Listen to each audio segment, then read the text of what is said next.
samba, o maracatu, o carimbó, manifestações culturais que definem a identidade de um povo, nesse caso, o Brasil. E a preservação das diversas formas de cultura está prevista na Constituição Federal Brasileira. E lá fora, como isso funciona? Na Irlanda, o governo costuma realizar vários festivais de arte ao longo do ano como forma de preservação das tradições artísticas.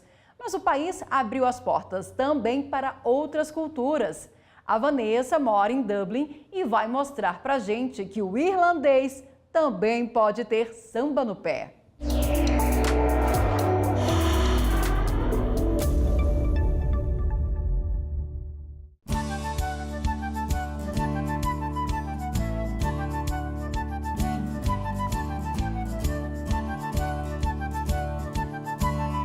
Olá, meu nome é Vanessa Frota, sou carioca e vivo atualmente há 13 anos em Dublin, na República da Irlanda.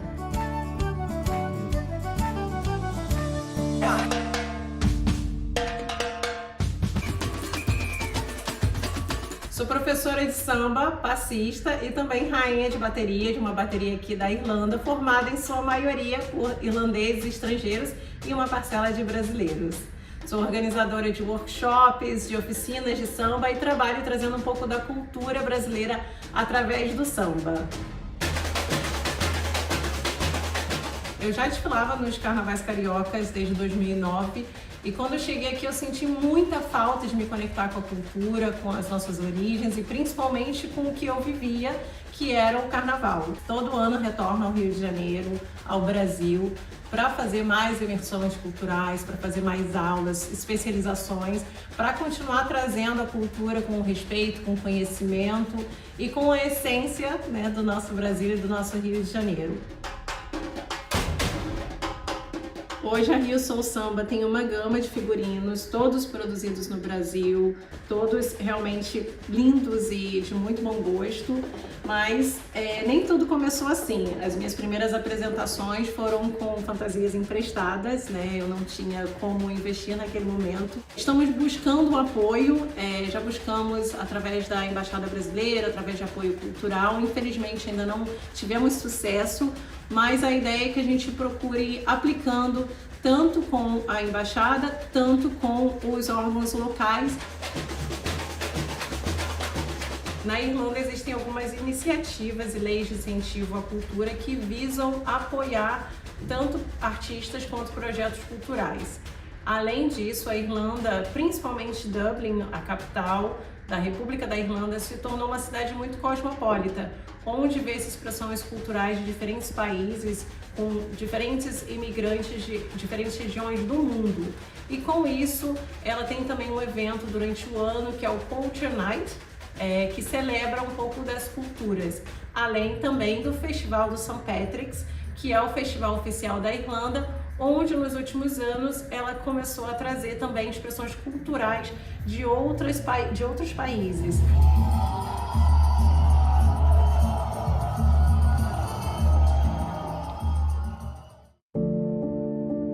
No Brasil, o samba é considerado patrimônio cultural do país. A Lei 14.991 de 2024 reconhece os desfiles, as músicas, as práticas e tradições das escolas de samba como manifestações da cultura nacional. E mais, 9 instrumentos musicais do samba, entre eles o pandeiro, o tantã, a cuíca e o tamborim, também foram reconhecidos como manifestações culturais. E para falar sobre esse assunto, convidamos o advogado e doutor em Direito Internacional, Fernando Fernandes da Silva. Doutor Fernando, seja bem-vindo ao Como Funciona Aí. A gente viu a Vanessa mostrando que lá na Irlanda tem um programa de incentivo cultural e de preservação da cultura irlandesa. Por que é tão importante preservar a cultura de um povo? Bem, a importância de manter, creio eu, a identidade cultural de um povo, na verdade, de vários povos que às vezes fazem parte de um país como o nosso, que é um país de muita diversidade cultural. Só para se ter uma ideia, nós temos aí mais ou menos 260 povos indígenas. Então, a identidade cultural desses povos e de outros grupos étnicos e culturais dentro do Brasil, como de outros países, é importante porque a diversidade cultural nos mostra caminhos para o crescimento tanto material como espiritual, ligado sempre a uma ideia de sustentabilidade, que esse é a marca fundamental do mundo atual. E uma das principais leis brasileiras que a gente tem hoje, nesse sentido, né, vamos dizer assim, de incentivo à cultura, é a Lei Rouanet. Como que ela funciona hoje no Brasil e quais países a gente poderia dar de exemplo que tem leis parecidas? A Lei Rouanet, ela acho que compõe um grupo de leis que vem sendo aprovadas no Brasil desde o início dos anos 90, no sentido sempre de criar mecanismos de incentivo, de fomento, de desenvolvimento de atividades culturais.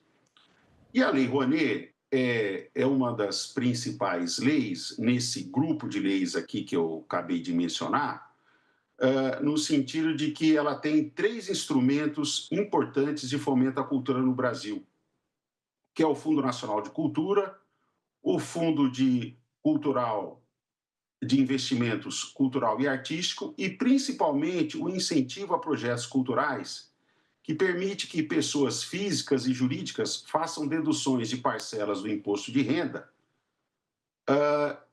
a fim de que incentive atividades culturais, né? Patrocine atividades culturais. Agora, em relação a outros países, o que eu vejo de interessante nos últimos anos é uma certa mudança de paradigma, principalmente na França, na Espanha e no Brasil, no sentido de que alguns, vamos dizer assim, itens da política cultural não são construídos apenas a partir de uma demanda. Por exemplo, eu vou organizar uma peça de teatro e vou pedir um patrocínio financeiro, institucional pela Lei Rouanet. Então, é uma demanda, né? Faço uma demanda ao governo federal. Eu vejo que hoje tem uma certa mudança de paradigma que a gente fala da oferta. Vamos dizer assim, o Estado oferece.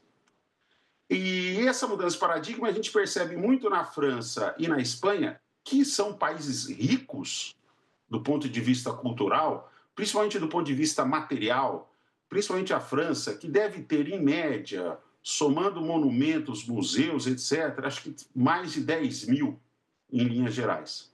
Então, essa atividade cultural está ligada também a uma atividade turística, né? De você visitar os locais, visitar os espaços. Mas, enfim, quando eu falo da oferta, é que, por exemplo, desde o governo Macron, foi instituído um vale na França em que as pessoas acima de 18 anos têm o direito a receber. Isso foi alterado, né? Esses valores mudaram um pouco. Acho que uma época era 500, agora são 300 euros para poder comprar vários itens ligados a atividades culturais. Por exemplo, DVDs, né? Filmes, ingresso no teatro e assim por diante. Nós vimos algo parecido na Espanha, também de poucos anos para cá, algo nesse sentido de um vale cultural. E aqui no Brasil nós também temos isso implementado a partir dos anos, se eu não estiver enganado agora, dos anos 2020, para os trabalhadores numa média de valor aí de R$50. Então, eu vejo que, principalmente os países ricos em patrimônio cultural, em bens culturais, principalmente os bens culturais materiais, mudaram um pouco esse paradigma que eu falo que é da oferta. Oferecer algum meio para facilitar o acesso aos bens culturais. Quando eu falo bens culturais, eu falo de uma forma bem ampla, desde os imateriais, a música, a dança, o teatro, etc., até os bens materiais, né? A estátua, o local histórico e assim por diante. É verdade. Vamos voltar a Dublin, porque a Vanessa conta pra gente que para promover o desenvolvimento da arte, a Irlanda conta com uma agência nacional que oferece financiamento para artistas e organizações. E não é só para os nacionais, não.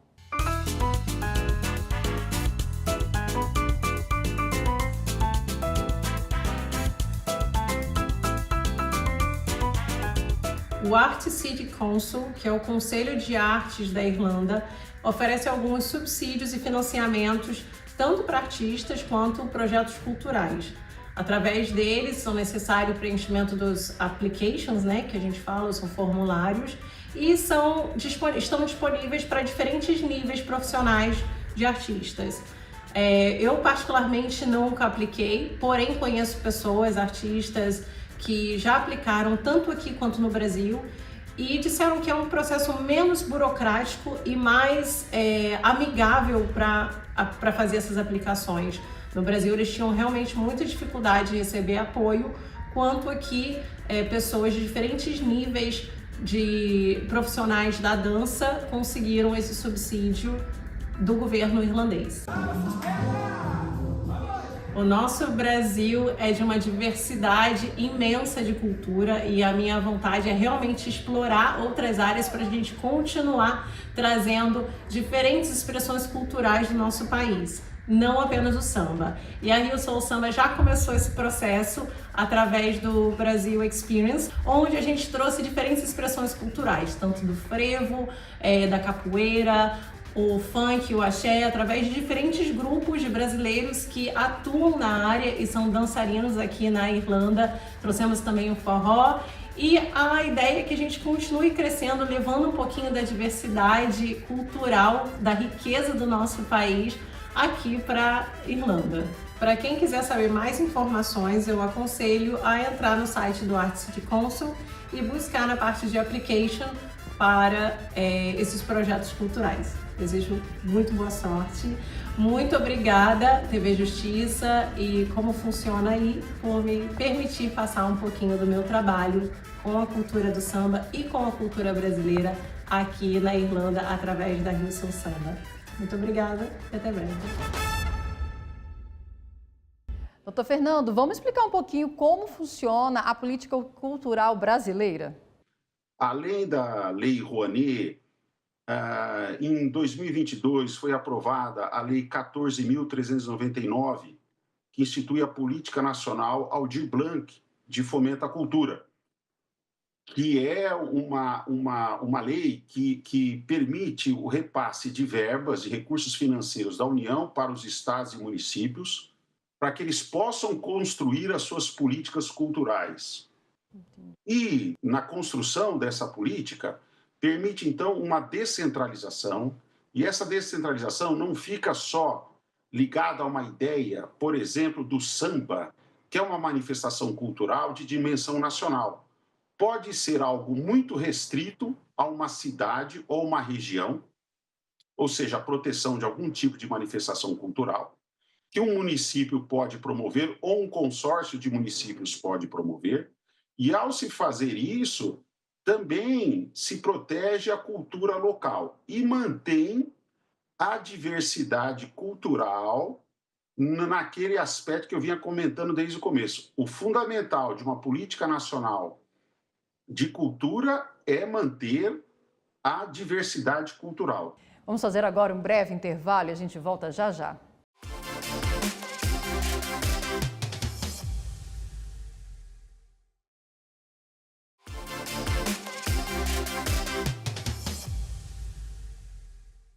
Estamos de volta e agora o Como Funciona Aí desembarca na Rússia.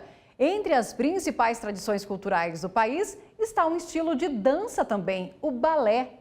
Uma forma de arte que faz parte da rotina dos russos desde a infância e que ajuda a fortalecer a imagem do país. O Pedro é bailarino de uma companhia de balé da cidade de Samara e vai mostrar como é a vida de quem deixou o Brasil para ser uma estrela na terra do balé.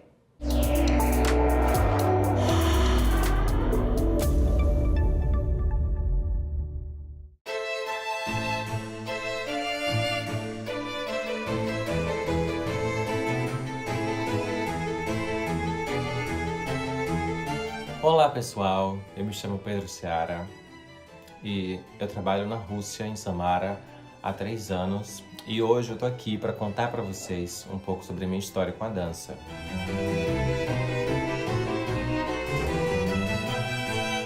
Tudo começou quando eu tinha 8 anos de idade. eu comecei a fazer aulas através de um projeto social chamado Vem Dançar, que acontece no Lar Fabiano de Cristo, sobre a direção de Celeste Seara, a minha avó. E nesse projeto social eu acabei tendo contato com a arte, com a música, com a dança, com o esporte. E eu acabei me apaixonando pelo balé clássico, pelas dificuldades do balé e, sobretudo, pela música também. E a estética do balé clássico é completamente longe do que a gente está acostumado no Brasil, né?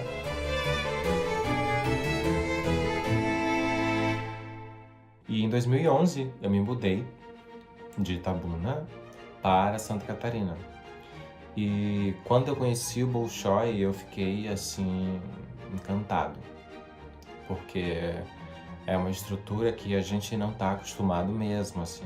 É um combo completo para que você saia de lá como um artista, assim, formado em todas as áreas. Então, eu estudei no Bolshoi de 2011 a 2018. E ao final da minha formação, eu fui convidado para fazer parte da Companhia Jovem. A Companhia Jovem é um grupo que a escola criou com os melhores alunos de cada turma. E ao final da Companhia Jovem, eu recebi um convite para trabalhar aqui no Teatro de Samara. Então, eu aceitei, assim, com certeza. Vim trabalhar em Samara, e quando eu cheguei aqui eu fiquei encantado, embora eu já saiba que, né, a escola Bolshoi é a única escola, a única filial fora da Rússia, né? Eu já sabia que a Rússia tinha um grande valor, assim, que valorizava a cultura clássica de uma maneira que nenhum outro país valoriza, mas a gente fica mais impressionado quando a gente tem um contato direto mesmo, né? Então eu fiquei impressionado com o teatro, com a estrutura do teatro, que todos os balés são tocados com orquestra, né? Então eu falei assim, nossa, eu quero muito trabalhar aqui, eu me sentir valorizado enquanto artista mesmo.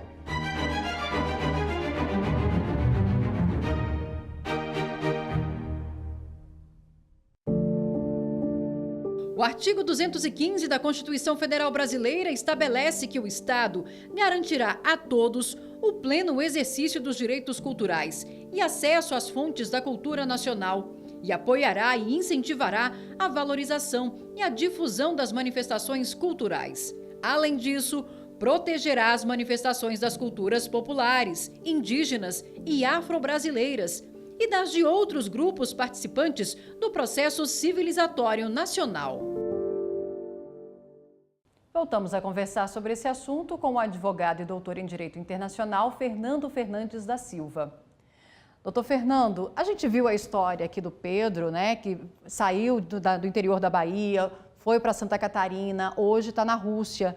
A gente sabe que a arte tem esse poder de impactar socialmente uma região? Não tenha dúvida disso.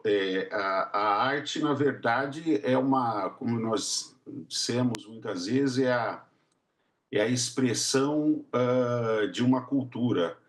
Agora, no caso dele em específico, o que me tocou muito foi o fato de que ele morava numa cidade, creio eu, pequena, muda para Santa Catarina, ingressa na escola e dali ele vai para a Rússia. Então, deu a ele uma oportunidade de vida que talvez, se não tivesse essa conexão do Bolshoi entre Brasil e Rússia, ele nunca teria. Então, o que talvez seria importante a gente sinalizar em termos de política nacional de cultura, talvez nós pensarmos com o tempo uma política nacional de cultura que tenha um item ligado ao intercâmbio cultural, ou seja, fazer o caminho inverso. Da mesma forma que a Rússia tem um Bolshoi aqui, nós talvez poderíamos ter uma escola de samba lá ou em outro país e aprenderem com as nossas diversas culturas.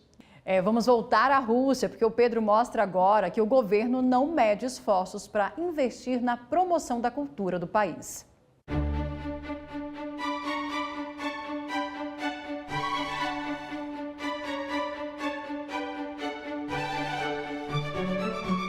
Uma coisa que me deixa ainda mais assim entusiasmado é o quanto a Rússia valoriza a sua própria cultura. As crianças sabem da cultura do país, as crianças sabem de compositores clássicos, as crianças sabem de artistas clássicos, de bailarinos clássicos, né? É uma coisa muito natural para eles, assim. E também a verba, né? O governo disponibiliza uma verba todos os anos para todos os teatros da Rússia e também para que seja feita novos balés, para que sejam feitos novos balés, para que a arte seja cada vez mais restaurada, relembrada, e o teatro funciona como uma forma de entretenimento. Todos os espetáculos são sempre lotados, o público é fiel, eles procuram o nome, eles leem a história antes do espetáculo.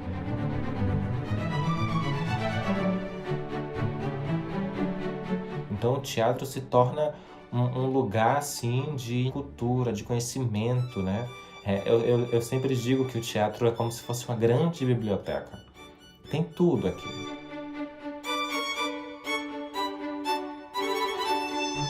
Eu tô aqui há 3 anos e eu já dancei balés como Lago dos Cisnes, Quebra-Nozes, dancei Romeu e Julieta, dancei o balé Bela Adormecida.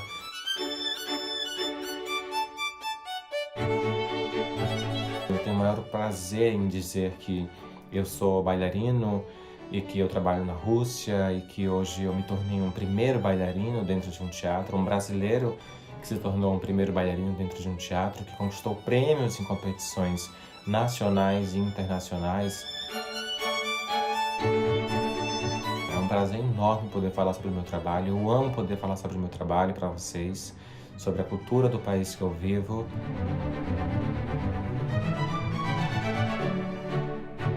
Muito obrigado e a gente se vê em breve. Пока. Tchau, tchau. Doutor Fernando, a gente pode dizer que o direito de acesso à cultura é considerado também uma forma de assegurar os direitos humanos? E mais, nossa Constituição, como a gente viu agora há pouco, também prevê que é um direito, né, do brasileiro o acesso à cultura.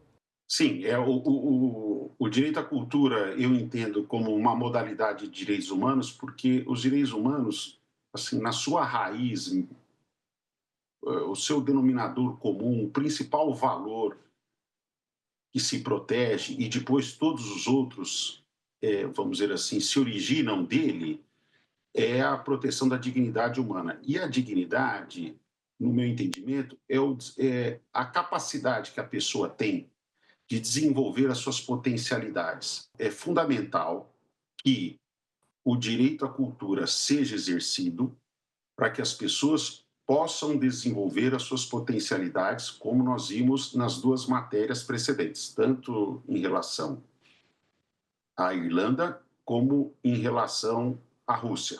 São pessoas que tiveram oportunidades do ponto de vista social para o desenvolvimento de alguns elementos da sua dignidade, ou seja, o potencial ligado ou à dança do samba, tal, etc., ou a dança ligada ao balé clássico lá na Rússia. Doutor Fernando, muito obrigada pelas explicações.